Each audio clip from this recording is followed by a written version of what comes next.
한 교회 주보 광고에 이런 내용이 있었습니다. 다음 주는 바자회입니다. 집안에 쓸모없는 것들을 정리할 수 있는 좋은 기회입니다. 참 남편을 잊지 말고 꼭 데려오세요. 이게 무슨 광고인지 모르겠습니다. 여러분, 이제 한 해가 좀 마무리되어가는 그런 시기입니다. 좀 영적으로 대청소도 해야 되죠. 우리에게 좀 버려야 될 것들, 좀 정리해야 될 것들, 또 영적으로 청소하고 또 털어버릴 수 있는 기회가 필요합니다. 오늘 11월 월삭수 예배가 그 시간이 될 수 있기를 다시 한번 주님의 이름으로 축복합니다. 오늘 그 말씀을 보면 사도 바울이 에베소 교회를 향해 선포하고 있습니다. 우리는 어떤 존재인가, 그것을 알려주고 있는데요, 하늘에 속한 모든 신령한 복을 받은 존재다. 이것을 에베소서 1장을 시작하면서부터 찬양 속에 담아서 알려주고 있습니다. 우리가 복받은 존재임을 잊지 말라는 거예요. 여러분, 어떤 존재라고요? 복받은 존재래요. 옆 사람에게 이렇게 인사합시다. 당신은 복받은 존재입니다. 그거 잊지 말라는 거예요. 지금 본론을 하기 전에 사도 바울이 그것을 잊지 말라고 합니다. 그러면 하늘에 속한 모든 신령한 복을 받았다고 했는데 첫 번째 복이 무엇이었습니까? 지난주 수요일에 제가 설교했습니다. 여러분 기억나십니까? 목사님 어제 일도 기억이 잘 안 나는데 지난주 수요일을 어떻게 물으십니까? 예, 괜찮습니다. 복습해 드리겠습니다. 우리가 하나님의 택하심을 받았다는 거예요. 우리가 하나님을 택하기 전에 하나님이 먼저 우리를 택하셨다는 거예요. 그게 우리가 받은 가장 큰 복입니다. 그리스도 안에서 우리를 택하사. 그러니까 우리는 이 세상 가운데 그저 던져진 인생이 아니라 하나님의 택하심을 받고 사명을 받아 보내진 인생이다. 근데 그 택하심이 언제 이루어졌습니까? 이거 다 복습입니다.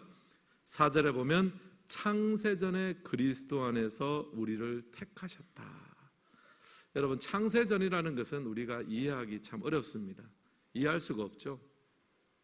우리가 태어나기 전, 이 땅이 세상에 존재하기 전에 하나님은 예수님 안에서 우리를 택하셨다. 지금 그 이야기를 하고 있습니다. 그러면서 지난주에 제가 이 예화를 드렸습니다. 제 큰아들이 이제 2003년에 태어났는데 제 아들이 태어난 것은 2003년이지만 2003년이 다가 아닙니다. 2002년도에 저와 아내가 결혼을 했고 2001년에는 만나서 연애를 했습니다. 나중에 이제 아이를 임신하고 태명을 부르면서 출산을 기다리고 기대하고 설레임에서 기도했습니다. 그 모든 과정과 기다림 끝에 아이가 탄생한 거죠. 출생을 했습니다. 그러니까 제 아들의 입장에서 창세는 2003년입니다. 하지만 그 이전에 많은 일들이 일어났어요. 부모로서 아이를 기다리고 축복하고 준비했던 그 기대감과 설렘의 시간, 그 시간들이 이미 존재하는 거죠. 여러분, 성도의 삶도 마찬가지입니다.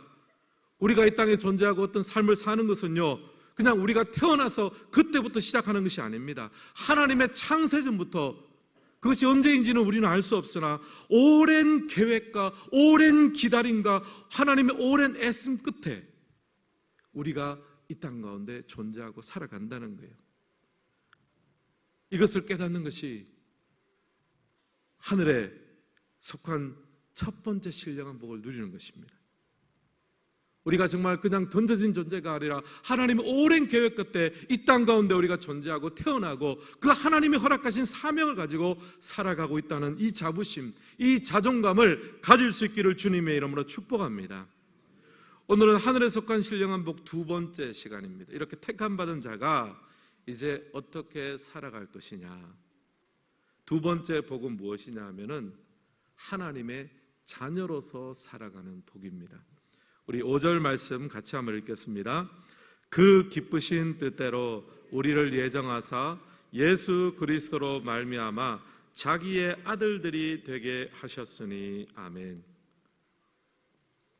하나님께서 우리를 창세전에 택하시고 예정하신 이유가 무엇입니까? 그 최종 목적이 무엇입니까? 자기의 아들들이 되게 하셨으니.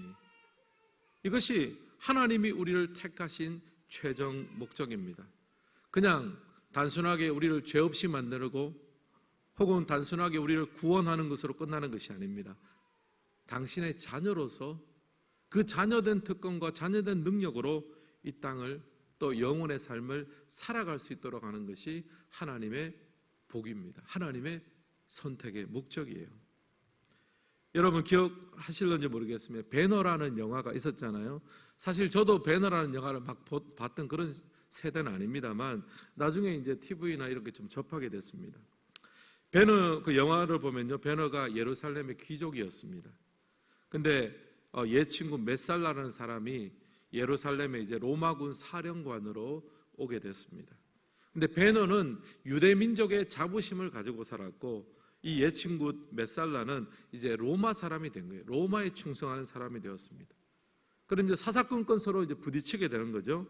그러다가 사소한 계기 때문에 이 메살라가 배너를 모함합니다. 반역죄를 뒤집어 씌우고 로마의 노예로 만들어 버립니다. 그래서 로마 군선의 노를 젓는 노예가 되어 버립니다.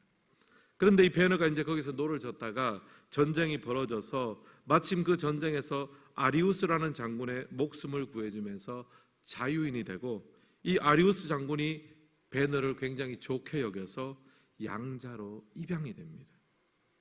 아들이 되는 거죠. 근데 그 영화를 보면 로마 장군의 양자가 된다는 것이 배너의 모든 삶을 바꿔놓는 거예요.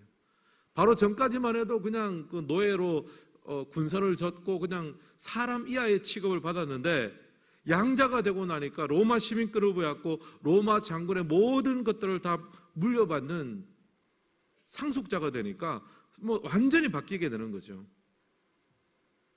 한 로마 장군의 양자가 되는 것도 이렇게 놀라운 특권을 준다면 여러분, 우리가 하나님의 자녀로 이 땅을 살아간다는 것이 우리의 삶에 얼마나 놀라운 변화를 가져오겠습니까? 오늘 이 11월 한 달을 이제 시작하는 월삭 수요예배입니다. 여러분, 이번 한 달 여러분의 이름으로 살아가는 것이 아니라 하나님의 자녀된 권세로서 그 권한과 능력으로 살아갈 수 있기를 주님의 이름으로 축원합니다. 이제 당시 에베소 교인들이 이 하나님의 자녀됨, 이것을 그냥 피상적인 진리로만 받아들였기 때문에 내가 하나님의 자녀지, 내가 하나님의 딸이지, 뭐 감격 없이 그냥 피상적인 것들로만 받아들이니까 이게 굉장히 신앙생활이 무무해건조해지는 거죠. 그래서 이것을 사도 바울이 강조하고 있습니다. 사랑하는 성도 여러분, 여러분은 하나님의 자녀됨의 은혜를 얼마나 누리고 있습니까? 내가 하나님의 자녀가 되는 것은 알았지만 그것을 혹시 제대로 사용하거나 누리지 못하고 있지는 않으십니까? 여러분, 우리가 하나님께서 우리 아버지라 그러잖아요. 이제 뭐 이런 걸 한번 이제 좀 우스갯소리처럼 생각해 볼 수 있을 것 같아요. 여러분, 만약에 천국 갔는데 하나님께서 여러분 알아볼 수 있을 것 같습니까? 자신 있으십니까? 하나님 여러분 딱 보더니 그래, 너가 내 자녀라는 것은 내가 얼핏 들어서 알고는 있는데 하도 너하고 안 친해가지고 이제부터 한번 좀 친해보자. 혹시 그러면은 그것도 참 곤란한 일 아닙니까? 우리도 예수 믿고 하나님 자녀가 돼서 하나님하고 우리의 평생 정말 친밀하게 지내야 되는데 우리도 천국 가서 하나님 처음 만나면 하나님만 우리가 어색한 게 아니라 우리도 하나님이 어색해가지고 하나님 그동안 말씀 많이 들었습니다. 처음 뵙겠습니다, 하나님. 이러면 이제 이게 굉장히 아버지와 자녀로서의 친밀함이 없습니다. 여러분, 하나님이 원하는 것은 법적인 아들이 아니에요. 하나님이 원하는 것은 친밀한 자녀입니다. 여러분, 이 11월 한 달 동안 우리가 하나님의 법적인 자녀로만 사는 것이 아니라 그것도 필요하죠. 그것을 넘어서서 하나님의 정말 친밀한 아들과 딸들로 살 수 있기를 주님의 이름으로 축원합니다. 오늘 말씀 가운데 보니까요, 그 하나님 자녀의 특권과 은혜로 사는 방법, 그 사는 유익에 대해서 이야기를 하고 있습니다. 그것들을 좀 살펴보기로 원하는데요, 7절과 8절 말씀 우리 같이 한번 읽겠습니다. 우리는 그리스도 안에서 그의 은혜의 풍성함을 따라 그의 피로 말미암아 속량 곧 죄사함을 받았느니라. 이는 그가 모든 지혜와 총명을 우리에게 넘치게 하사. 아멘. 첫 번째, 하나님의 자녀됨의 특권과언의 유익이 무엇이냐? 속량 곧 죄사함입니다. 이건 법적인 의미에서 하나님의 자녀가 되는 것을 말합니다. 속량은 값을 지불함으로써 해방되는 것이고요, 죄사함은 죄의 권세로부터 해방되는 것입니다. 그러니까 우리가 예수님을 믿을 때 속량함을 받고 더 이상 죄의 종이 아니라 하나님의 사랑받는 자녀가 되는 거예요. 이것을 우리가 제일 먼저 누릴 수 있습니다. 신분의 변화이며 법적인 자녀가 되는 거예요. 근데 여러분, 좀 전에도 제가 말씀드렸지만 우리가 하나님의 자녀됨의 특권을 누린다는 것은 법적인 신분만 누리는 것이 아닙니다. 여러분, 우리가 대한민국의 시민권을 가진다는 것은 그냥 주민등록증과 여권을 가지고 그냥 살아가는 것이 아니잖아요. 이 땅 속에서 대한민국이 우리에게 제공하는 것들을 누리고 또 만끽하고 또 때로 우리가 세금도 내면서 함께 이런 관계를 가지고 함께 나라를 만들어가고 건설하는 그런 긍지, 그런 기쁨이 있는 거잖아요. 하나님 자녀됨의 삶도 마찬가지입니다. 법적인 신분만 보장받는 것이 아니라 삶 속에서 하나님을 닮아가고 하나님과 동행하는 은혜가 있어야 돼요. 그 부분이 에베소서 5장에서 나옵니다. 에베소서 5장 1절 말씀 우리 같이 한번 읽겠습니다. 그러므로 사랑을 받는 자녀같이 너희는 하나님을 본받는 자가 되고. 아멘. 이제 속량 곧 죄사함을 받는다. 이것은 이제 법적인 신분으로서 우리가 하나님 자녀가 되는 겁니다. 하나님과 공식적인 아버지와 자녀 관계가 되는 것을 말합니다. 하나님의 사랑받는 자녀가 됩니다. 그런데 이 신분의 변화뿐 아니라 법적인 은혜뿐 아니라 하나님의 실질적인 자녀가 된다는 거예요. 너희는 하나님을 무엇하는 자가 되라고 했습니까? 본받는 자가 되라라고 했습니다. 여기서 이 하나님을 본받는 자라는 말을 다른 번역본들로 살펴보니까 하나님이 하신 일을 따라가는 자라고도 번역을 하고요, 하나님의 영어로는 이제 이미테이터라고 합니다. 하나님의 모방자가 되라, 이런 말도 사용을 합니다. 그러니까 여러분, 자녀들이 부모를 어떻게 닮아갑니까? 부모가 하는 말, 또 부모가 하는 행동, 또 비슷한 것을 보고 비슷한 것을 먹고 비슷하게 살아가면 방식도 비슷하고 말투도 비슷하고 심지어 나중에 외모도 비슷해지고 다 비슷해지잖아요.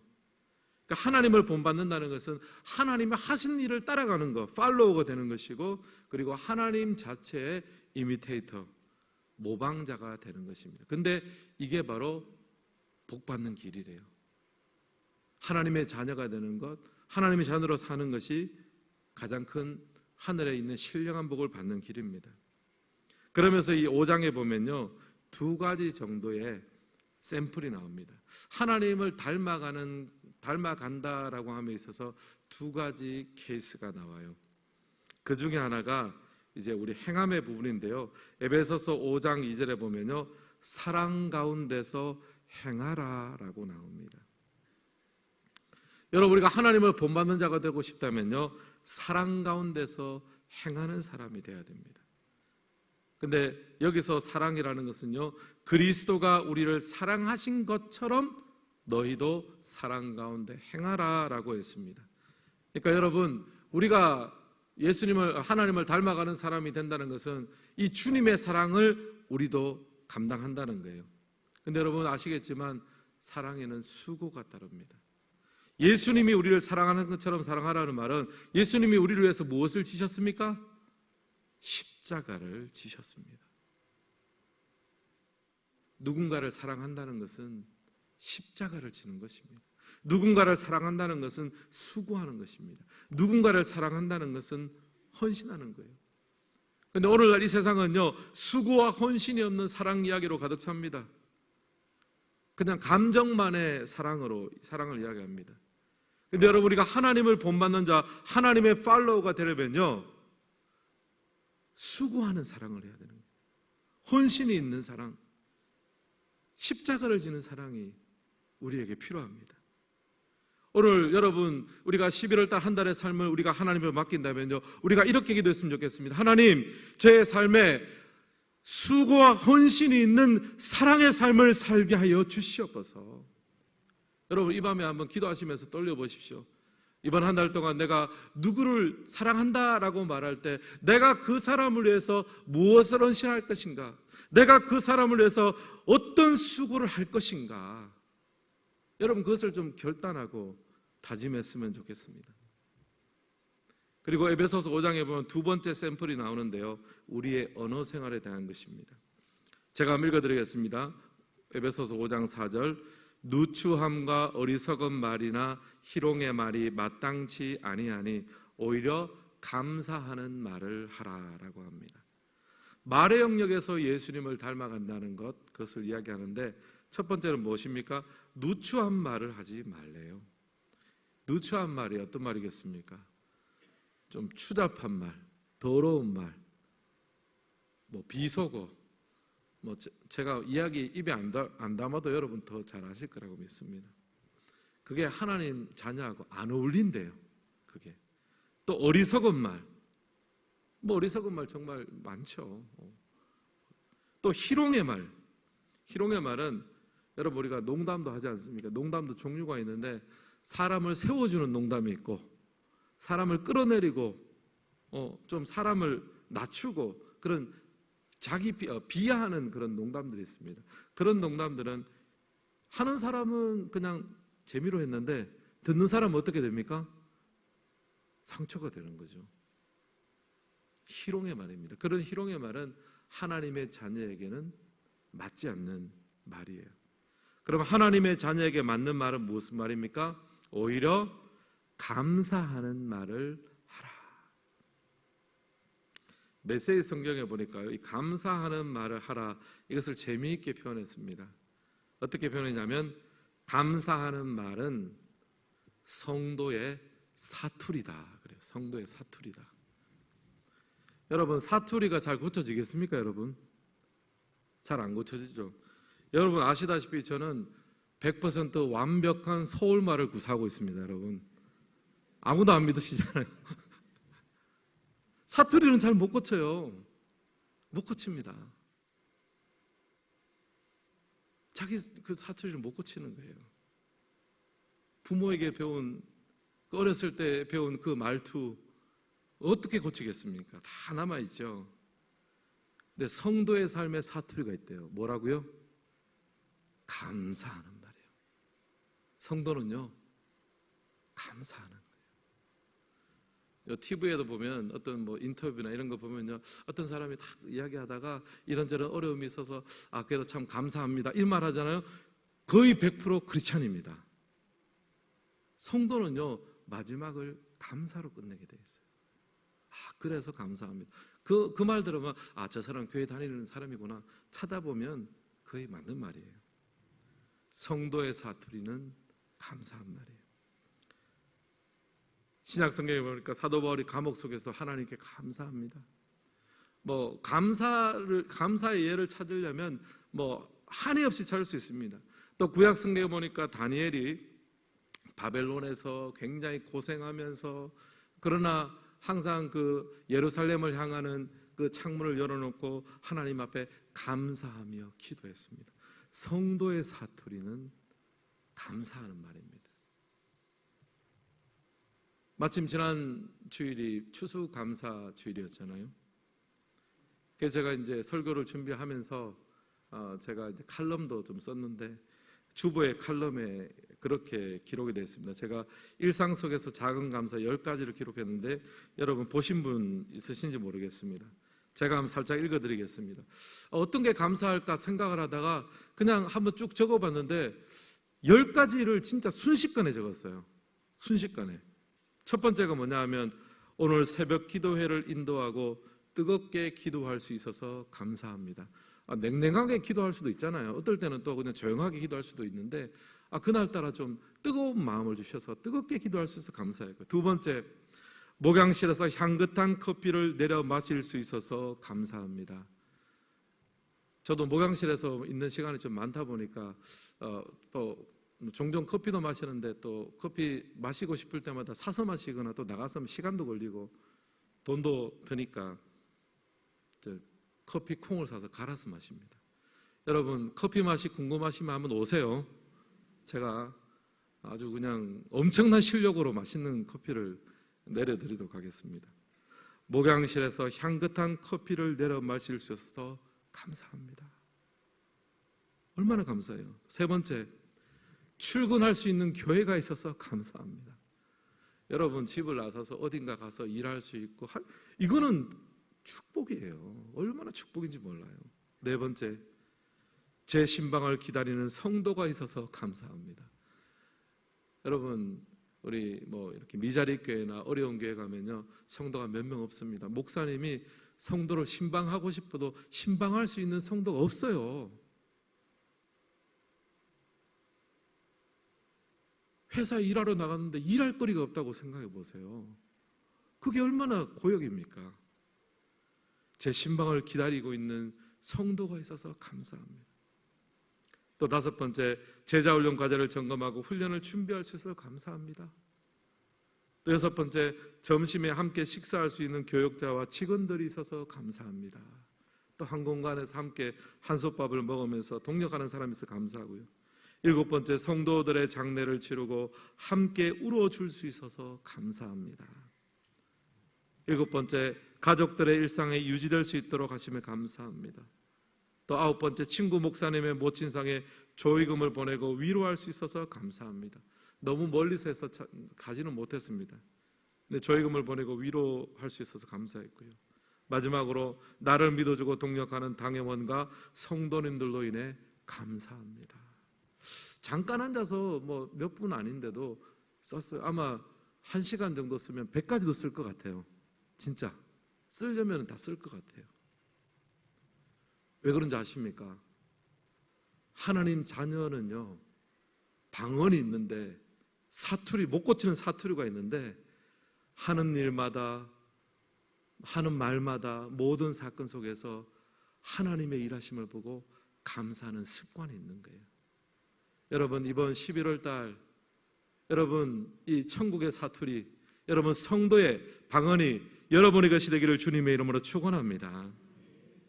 여러분 이 두 가지만 우리의 사랑이 있는 행동, 사랑 안에서 행동하고 또 그리고 이렇게 감사의 말을 하는 이것을 통해서 우리가 하나님 아버지를 점점 닮아갈 때 그 하나님 아버지를 닮아가는 하나님 자녀의 삶을 사는 것이 하늘에 속한 모든 신령한 복을 받는 두 번째 길인 줄 믿습니다. 이 11월 한 달 동안 여러분 이것을 소망하시고 하나님의 자녀로서 아버지를 닮는 삶을 살게 하여 주옵소서. 하나님 아버지의 팔로워가 되게 하여 주옵소서. 이를 위해서 사랑으로 행하기를 원하며 감사의 말을 행하며 하나님의 참된 복을 받고 그 복들이 오늘 우리의 삶과 가정과 모든 삶의 영역 속에서 충만하게 부원받는 복된 한 달이 되시기를 주님의 이름으로 축원합니다.